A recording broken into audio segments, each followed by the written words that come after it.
You ask Tiger to solve. This deals with linear equations with one unknown.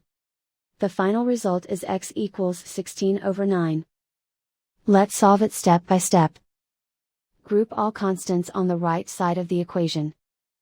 Add 122 to both sides.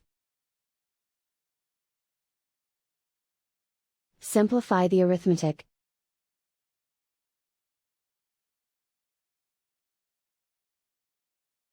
Isolate the x.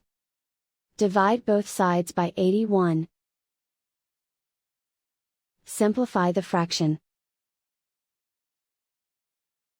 Find the greatest common factor of the numerator and denominator. Factor out and cancel the greatest common factor. And so the final result is x equals 16/9.